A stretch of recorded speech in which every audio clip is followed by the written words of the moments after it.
It is a pleasure to be with you. I still sit in that chair on a regular basis, so it's not like this is a foreign environment. But my wife and I began last Labor Day, and we went until Easter Sunday, which was April 1st. So that was the length of our story. In our journey, we lost over 200 pounds altogether, combined. So it was really a great trip. But I want to share just a little bit of my story. But to begin that, I want to share just a story with you. You ever have the opportunity to gather together with your family? And in the midst of that gathering, they start telling stories about when you were young, right? My family loves to do that. They're big storytellers. And so I'm going to share one with you today at the risk of being a little bit embarrassed, but I'm going to share it with you anyway. So when we were growing up, I grew up in Northeast Canada. And of course, the first TV show that I remember is Hockey Night in Canada. I know it doesn't mean a lot to you down here, but back home, it's a big deal. And so what we would do is, I remember just growing up and just falling in love with hockey, right? I remember from the very first time I was younger, the very first memories I have is my dad at 3 or 4 years old taking me out onto the ice and skating and wanting to be with him in the dressing room. And there's a picture of him and I'd go to the rink and watch him play hockey as much as I could when I was younger. But now the interesting thing is hockey didn't always stay at the rink for me. It also made its way back to my home. And oftentimes when I was a toddler, you could walk into my kitchen on any given day. I would be playing hockey in my kitchen. But I wasn't playing alone because like any 4 or 5-year-old, I had an imaginary friend. Of course, I had 3 imaginary friends. Their names were Hardy, Hunk, and Monk. All right? So my mom tells this story that she was in the kitchen one day and she could overhear me playing hockey. And if you can imagine the commentary, because I'm a bit of a talker, so I would be doing commentary as I play. Oh, Hardy has the puck, passes to Monk, over to Young, he shoots, he scores! Young wins the cup. I always won.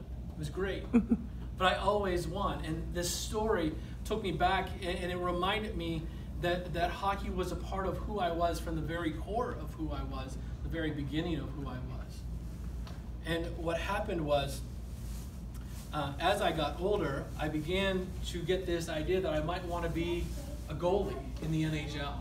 We all have dreams, we all have aspirations, and that was part of who I was. So what happened was I started to look around and see some of the tendencies that top-ranked goalies had. I began to go to goalie schools. I began to read books about goaltending. I began to watch my father a little bit more intently on how he played goal himself.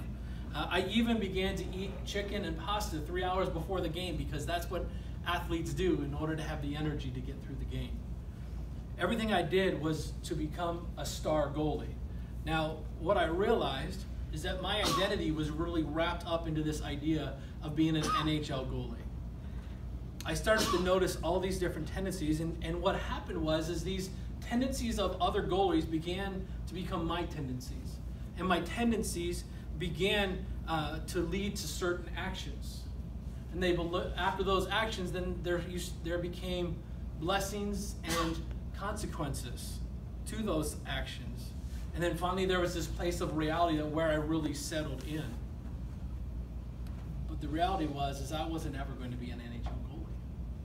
And I realized at fairly young an age, I had a fairly successful minor hockey and junior career, but I knew I wasn't ever going to make it to the NHL. And what I realized was who I think I am impacts how I live. Who I think I am impacts who or how I live. See, my identity, let me put it to you this way. When I was in high school, I have no idea what the graduating requirements are down here. Well, let me tell you what they were back home. In order to graduate, you had to have a 65 average to get into college. Okay? What's that, a C minus, a D, something like that down here? You know what I aspired to when I was in high school? 67, baby. That was all the more I was worried about. Deborah. Right?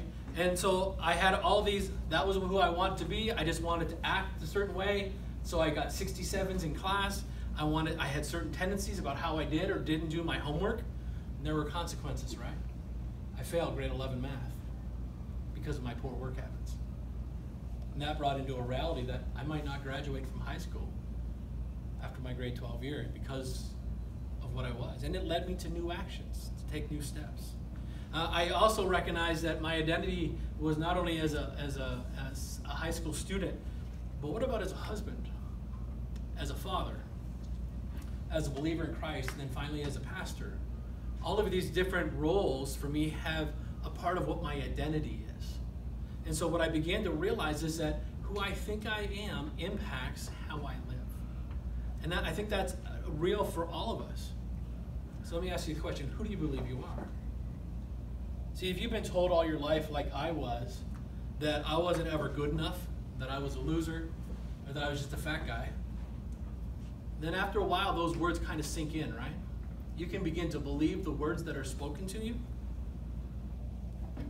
See, my identity was wrapped up in what other people were saying, and it led me to certain actions. Now let me put it into a different light for you. If I think I come from a line of alcoholics, or I think I am an alcoholic, it caused me to act stupidly in some sense, that I might get behind a wheel and drink and drive. That could lead to consequences like a car wreck or an accident, or hurting myself or someone else. The reality is then that I might lose my license or spend time in jail. Reality isn't so good anymore, and oftentimes it would lead me to more actions, and chances are that would be more drinking. Right? Does that make sense? This picture, I hate this picture. This was me this last summer before I started the program, when I was home in Prince Edward Island with my family. I was 378 pounds, and I was literally felt like I was dying on the inside because my body hurt so bad. See, if I believe I'm that guy, if I believe I'm him, then my actions are going to lead me, or my tendencies are going to lead me to act that way. I'm going to eat that way, right? I lived it. I know what it's like. And when I live like I think I'm a fat guy, then I believe that it doesn't matter. I'm going to die young anyway, so go ahead and eat and enjoy life. That's where I was. That was part of my journey. I don't know if it's your journey, but it was mine.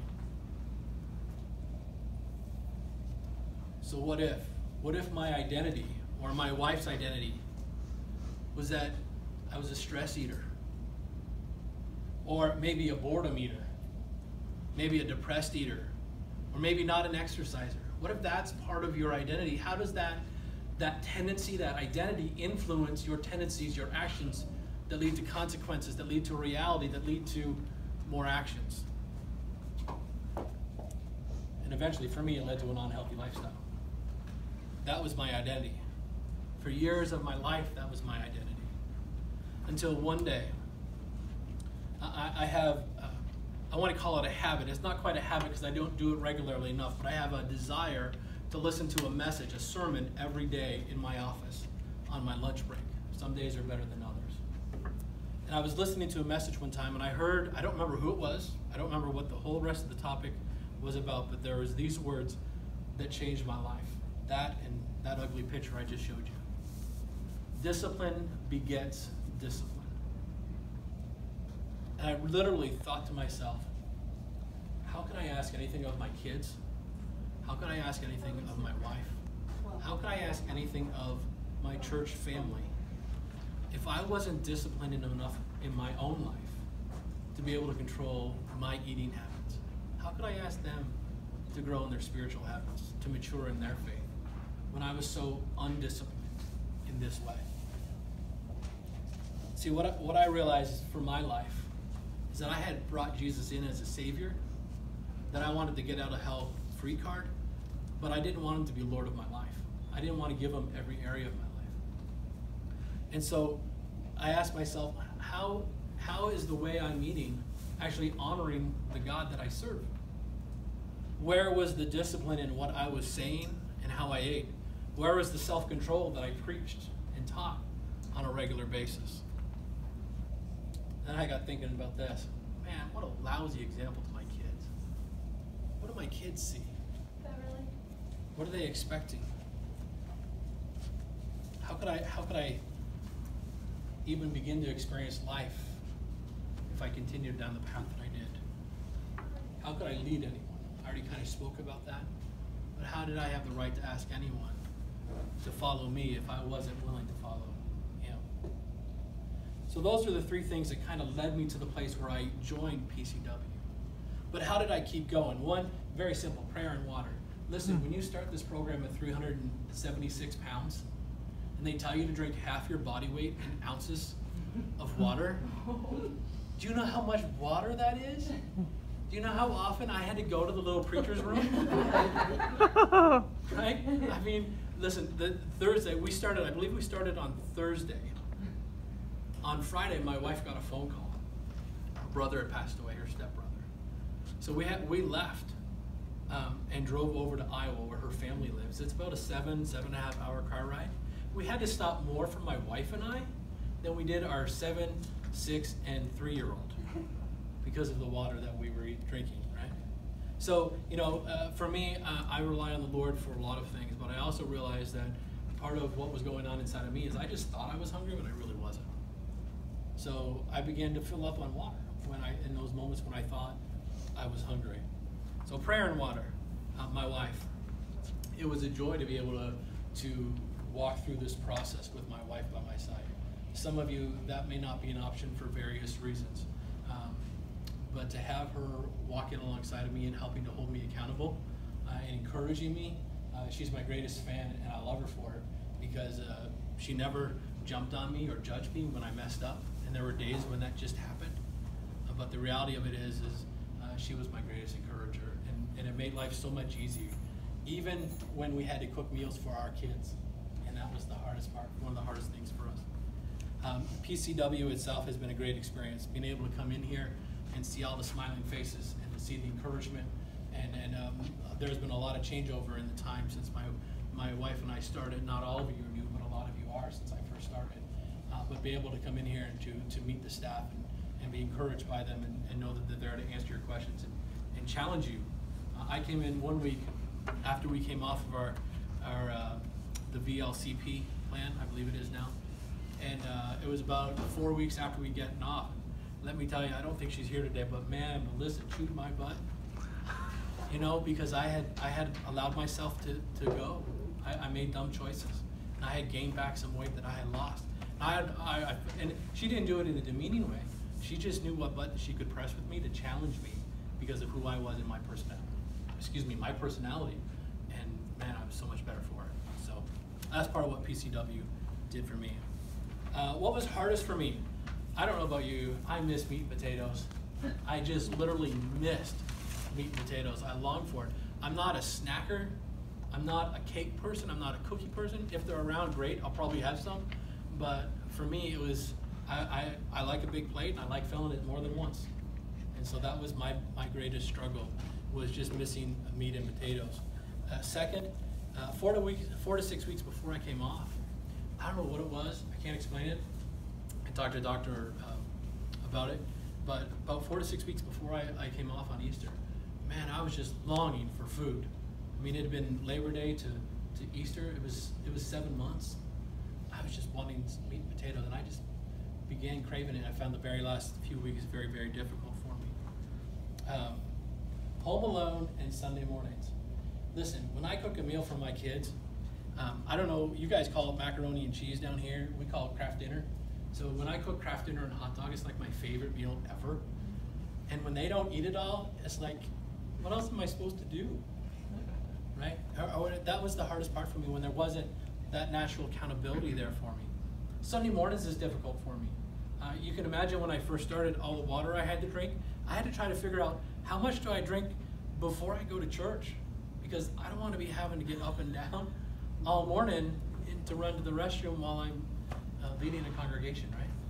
So home alone. Today, I'll be honest, I'm not perfect in my journey today. I still make dumb choices. My wife and I are getting ready to go on vacation next week. Talk about a trial. We're going to the Wisconsin Dells. And so we're excited about that, but we're kind of scared all at the same time. So there's some things that are just hard for us. What was easiest for me? Drinking water. You sit there and think, how did you drink 180 ounces of water or 190 ounces of water? I'm going to just share with you what my day would look like. The very first thing I would do after I wake up, I would go down to the kitchen and I would just chug 30 ounces of water. Just lukewarm water. I would just finish it, and then that would be about 6 to 7 o'clock. And before I left the house by 8:39, I would have another 25 to 30 ounces. And then when I got to the office at 9 o'clock, I would have my first meal. My meals were very regimented. 9, 12, 3, and 6 were my meals. And then I'm a night owl, so I would typically have a snack each night as well. And I lost 115, 110 pounds on it. And so it worked. I had to be diligent at it. But then the rest of the day, every time I had to get up from the moment I got to the office to go to the restroom, I would stop in the kitchen and I would grab another 15 to 20 ounces of water, and I would just drink it. So I wasn't even keeping track. I just knew that I knew I was way over my quotient, but I knew that it was helping. So I just continued with it, even after I lost the weight. Church dinners and family events. This might actually sound really contrary to what you're experiencing, but in my life there is something to be said when there is a cloud of witnesses. When there are other people who are around and they know you're doing it, it's a lot less tempting for me because, one, I don't want to let them down, and I don't want them to call me out. And so for me, when we had church dinners or funerals or family gatherings, it was just easier for me to say no because they were there. But get me alone in my house, and I struggled more. And we have lots of food. And we have lots of food and good food, that's for sure. Lots of stuff on church Sunday. Yeah, and meal planning for me was really easy. You already heard my schedule, but that was really easy. Listen, that went. I was going to say that clock is wrong, but that's my story. That's my journey. I don't know where you're at, but if I can encourage you or answer any questions that you've got, then I would be glad to. But know this, it's worth it. It's hard. The first 2 to 3 weeks for me were awful. I'm just being honest. It was really, really difficult. That Melissa used the phrase with me, you need to divorce yourself from food.